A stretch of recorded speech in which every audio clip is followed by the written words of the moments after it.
Now, on the 24th of February last month, a 1.5-year-old, Devanshi Kanujia, was playing outside her home in central Delhi's Tughlaq Lane when 4 or 5 dogs attacked her, dragged her for several meters and mauled her to death. Shocking and gruesome, right? She was just 18 months. But despite several such gruesome incidents, lives being lost, more and more young lives being lost to the dog menace, we don't seem to have a solution. Forget a solution, we don't even have a concrete debate. We have a thriving, polarizing debate. Even after this incident, the National Human Rights Commission directed the municipal corporation to submit a detailed report. They said within 6 weeks you must file one. But within days, animal welfare organizations stated that there is no evidence implicating street dogs in this incident, citing gated nature of the toddler's home, saying how could the dog have crossed this, etc. This incident yet again underscores the massive polarization between animal welfare advocates and those concerned about public safety. Some regard those who feed street dogs as good Samaritans, while others believe that they only make the problem and the menace of street dogs much worse. In the latest, the Delhi High Court just yesterday said that stray dogs are becoming a menace and sought a stand of the authorities, that's mostly municipal corporations in this case, on a petition by the father of that 1.5-year-old who lost his child to dogs really and was mauled to death. Now the court made some very important remarks. The court said, and you will see those graphics there by Justice Prasad over there as well, that the problem is that people are coming in vans and feeding the dogs.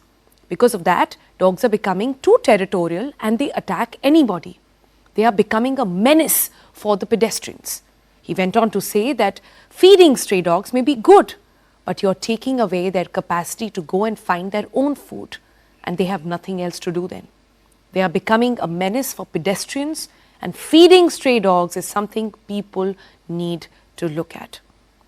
This was in response to the father's plea mentioning how dogs have been fed in children's park, putting specifically younger kids at risk.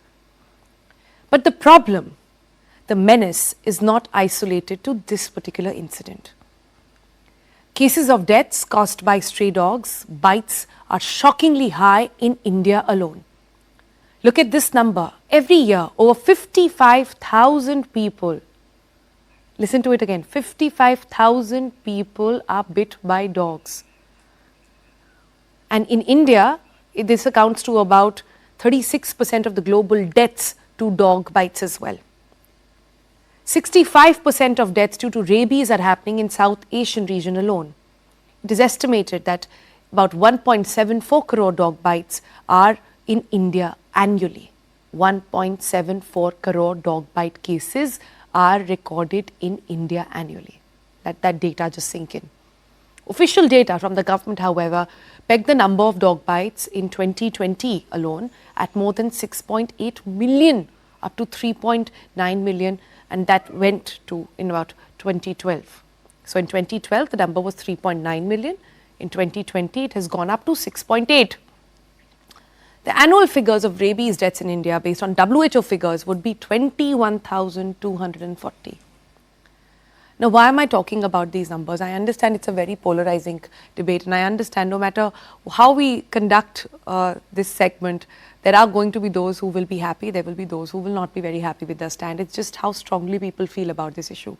So on TBC, our take is very simple. We're not taking a stand with or without dogs. We want you to understand that not every dog is friendly, but not every dog is aggressive either. And it is then perhaps an issue that is coming down to education on how much do you understand about dog behavior. Are you a capable dog parent? Are you an educated pedestrian on the road, knowing what to do in case you're faced with a situation like that? So I thought, let's call on someone who understands this more than any of us really. So joining me now is Mitali Parekh. Mitali is a dog behaviorist. Yes. Hi, good morning. Good morning. You spend a lot of time with dogs, you obviously love them. But when you and I were talking, you talked about how post the pandemic, we've seen a massive shift in dog adoption. Yes. A lot of people now have dogs, are Yes. dog parents, dog owners, Yes. but still don't know how to treat them. Yes. The other aspect of the story here is that a lot of people on the road also who might be okay with dogs don't know how to act around them. So I want to cover both these aspects with you. But first, let's start with we've got a chart for all our viewers out there. We've got a chart on how to identify what dog behavior is.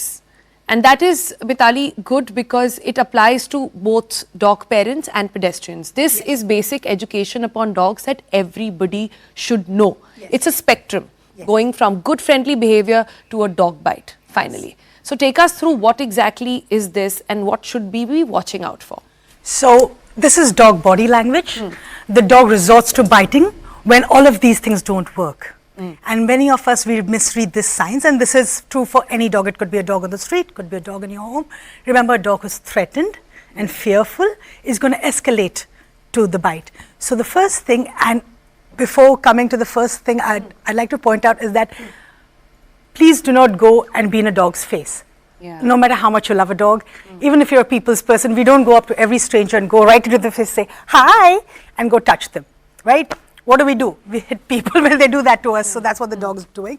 So please first leave an unknown dog Leave them alone. Leave them alone. Yeah. Ask them if they want to be friends. Yeah. Put out your fan. Yeah. Now let's see. When you put out your fist, say to say hello because you want to, you might see stiffening, which is what we call the freeze behavior. You see the dog go. There's a momentary pause, and you see kind of stiffening of the neck, the head, and the shoulders. Right? That's the freeze behavior. And you might have a turning away of the head, a licking of the lips. These are what we call stress signs. That's the dog saying, I'm stressed, please don't do this. Dog saying, I'm not happy with this situation. Yeah, I'm I haven't not a made people's up. person. Yeah. I haven't made up my mind. This is stressful. Okay. Right? It's me coming into your face. What are you going to do? Yeah. Right? Yeah. So does that. And you'll see a more expressive dog sort of go down a bit. Maybe do that. And you see more of the whites of the eye. We call them the whales of the eye, the whale eye. Ears are pinned back. Right, crouching, walking away, definite sign, I'm not okay with this.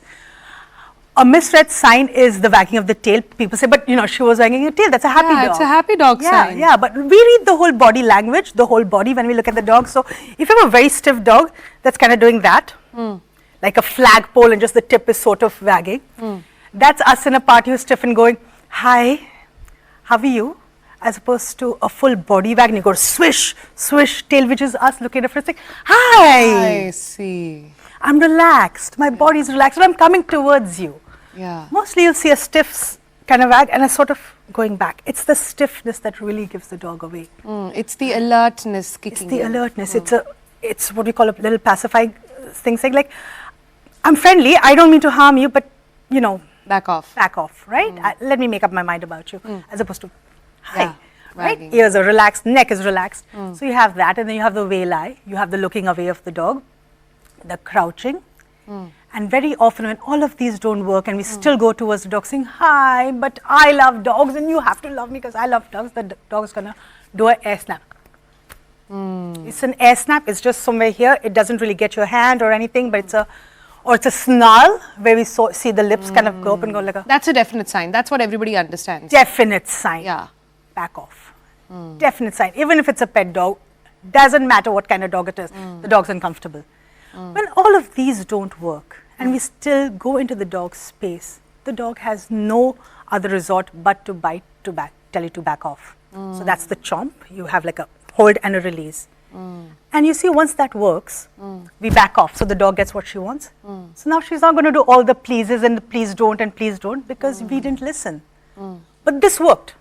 So I'm going to keep going to that. And that's how you have a dog that grows in confidence for biting, because that's what worked. Humans didn't listen to me when I said, please don't do it. Right? So that's how it goes in any dog. That's basic dog language, body language. That's good to know. I hope people have taken note. And I hope, please record this. We'll also put up this entire explainer on our website as well. Please log on to cnnnews18.com right after this show and we'll have all those details up, because this is important. And like I said, Mitali, it's important not just for pedestrians, but even for dog owners. To my horror, the pandemic led to a lot of people becoming dog parents, first-time dog parents. Yes. But in your opinion, are they really prepared? I would say not, because we are using the word dog parent as we use human parent. And what's the first thing we do? We get a child, we get a dog, but we're forgetting that the child and the dog needs to be educated to be in society. It's my responsibility as a pet parent to guide my dog, to help her cope with human society that I'm forcing her to live in. She didn't ask for it. And then teaching her what is expected of her. That you do not lunge on people to say hello. You sit in the corner of the elevator.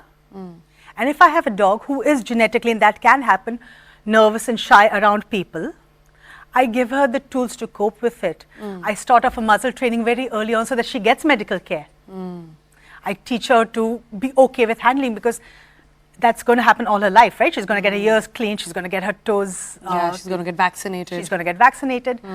But the very first thing is, when I'm bringing a dog home, regardless of whether I'm adopting, I'm rehoming, I'm buying, do you like humans? Do you want to live with us? So you're saying something very important. You're saying just like kids, and I have a toddler back home, so I can say they're born with a personality. Every dog has a personality. And it doesn't matter if you're even buying a pedigree dog. It could well be that the dog is just inherently not okay with humans, is aggressive, has other ways. So please, just because they're so adorably cute and you've paid like really big out of your pocket to get them, doesn't mean that they are okay. So the guidance on this is that let the dog decide what they want to do. And do your homework, especially when it comes to pedigree. Do your homework on a breed. Even the dog on the street is a breed, because what is a breed? There are innate behaviors that are strengthened by generations of breeding. Right. That's what any breed is. The Labrador as well as the street dogs. Right? So then find out, educate yourself, what are the traits? If you're going to spend a month researching a car, let's not get a dog because she's cute. Let's look at the traits. Then let's look at the body language. Let's speak to some professionals. And let's look at the climate. Let's look at the climate. Where you stay is so important. It's going to be criminal on the dog to be... You know, climate is, in my opinion, the least of it. It's really what the dog wants or what the breed specific is. We're talking, when we talk about a breed like Husky, the climate is bad, but also remember the Husky likes to pull a sled and yowl into the night. You bring that dog home, he's not pulling a sled for 5 kilometers and is waking up the neighbors. What's going to happen? You're going to have a fight. Who's going to suffer? It's the dog. He didn't ask to come home. She didn't say, I want to come home and be a pet dog. She said, I want to be up in the Arctic with my friends. So that's about pedigree dogs. That's about dogs that are trained and bred to be domesticated, to be home. They know. They at least know. Some breeds are family dogs.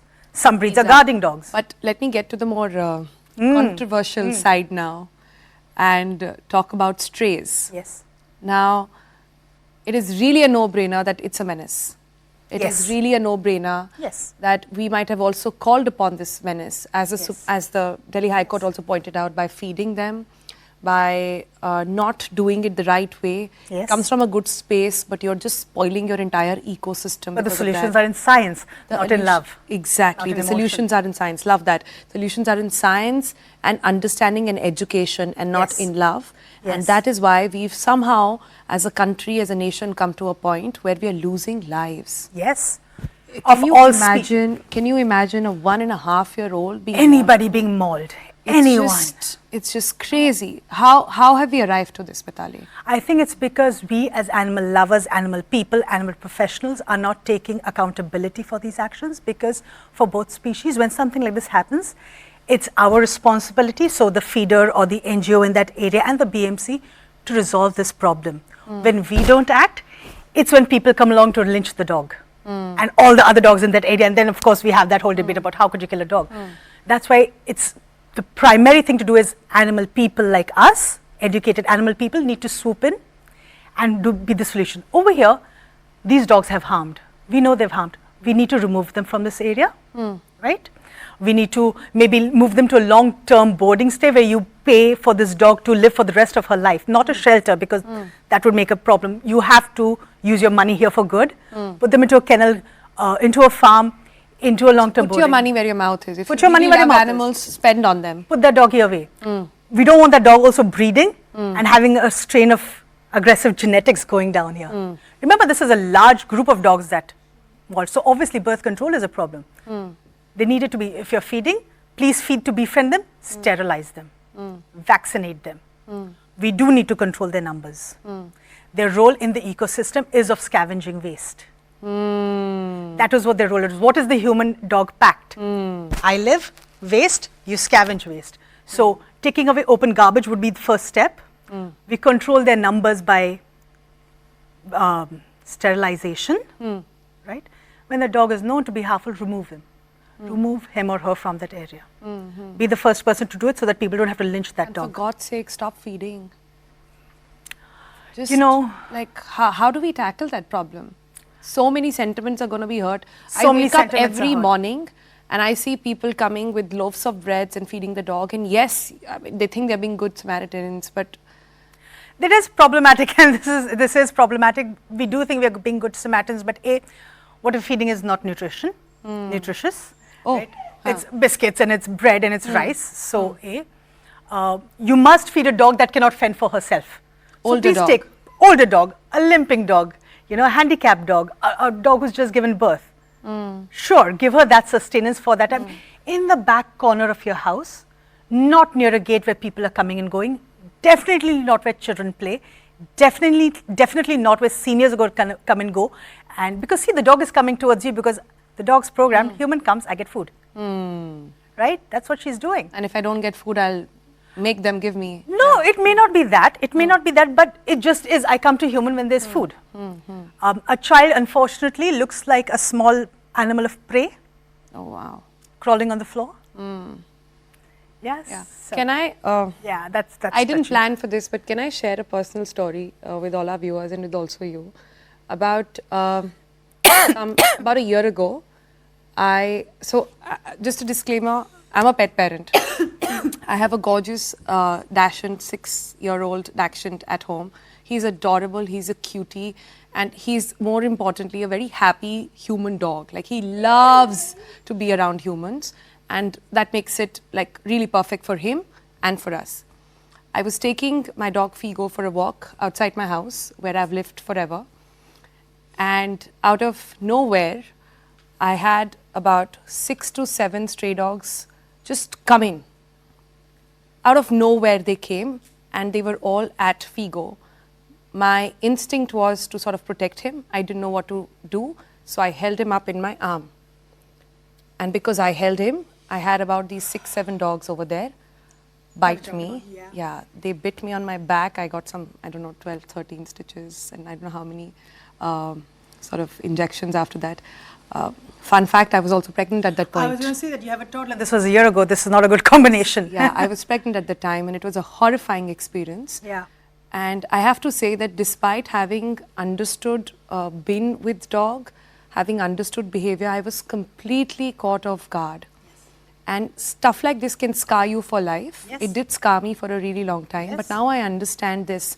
And perhaps what I want to share with the viewers as well, that please understand the area where you are in. And I'm just hearing a dog bark. We'll take our viewers through that also in just a bit. But what does one do, Mitali, quickly to wrap up this up, if somebody is in a situation like this where you're suddenly feeling, what is one supposed to do? See, I'll give you what to do, but please understand this is a phobia. I cannot expect a person who's phobic to be calm and composed and go through a protocol when you're attacked by 5 dogs. I'm a dog person, but that's unrealistic. The thing to do is freeze, but you had a dog with you, so that's going to be difficult. Freeze, we call it being a tree, so you take your hands in. Okay, so branches in, that's what I teach children. Look down at your roots. If you have a bag or something, you hold it in front of you because this is where your organs are and that's the delicate part. And you wait. You wait till the dogs go away.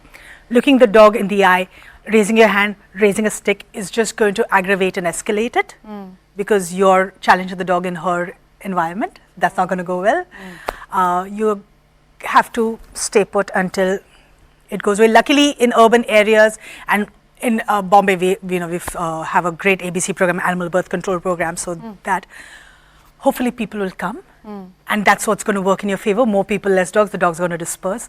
Usually, a shopkeeper knows the aggressive hair, takes you, but it's being still, and I know how not very useful. I remember this, at that point, my head kept saying, "Just don't run," because I was thinking about my belly. I was thinking about so many other things. Yeah. What if you've, God forbid, you've fallen down? Yeah, so just not run. I think that's what, because I kept walking at a slow pace. I think they backed off after some time. But I was thinking why they attacked, because they were territorial. Just circling back to what the High Court actually said, because they got territorial, they thought there is a new dog coming in, and perhaps that's what led to it. It could be that could be the area where they get fed. Was there a garbage bin there where rotis are usually there?